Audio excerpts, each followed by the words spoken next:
Kailangan ko na itong lutuin kasi nga nagdilaw na. Ayan o. May pichay pa ako dun sa fridge na hindi ko pa naluto.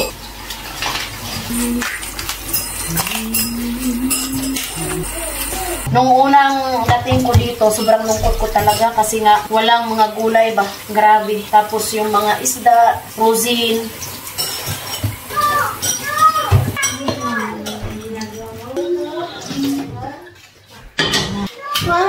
Magsain na rin ako ng rice.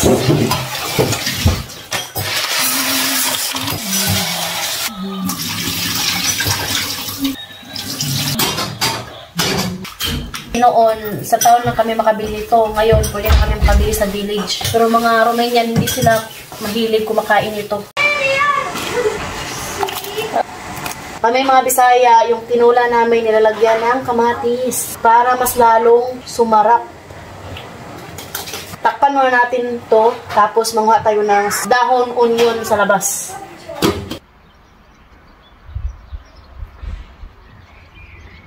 Ang ganda ng bulaklak na to.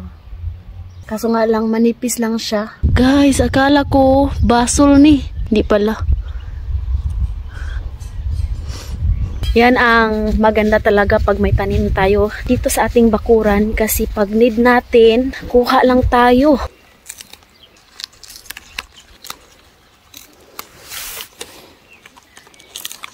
Diba?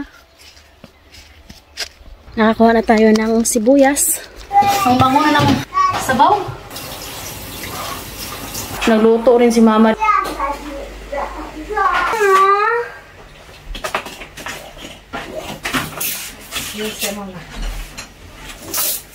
Meron tayo ditong siling haba. Ayaw ko itong ilagay kasi nga maanghang. Hindi pwede sa mga bata.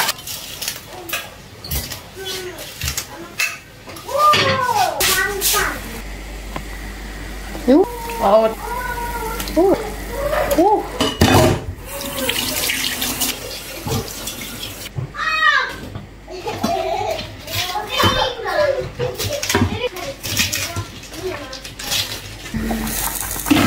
Lahan natin ng asin.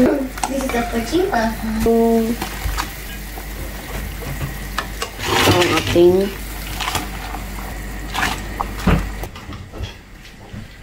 tapos ng ating tinolang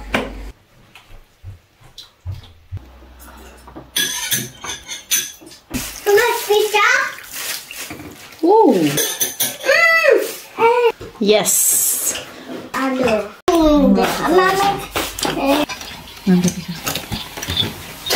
Kumain sila ng pichay.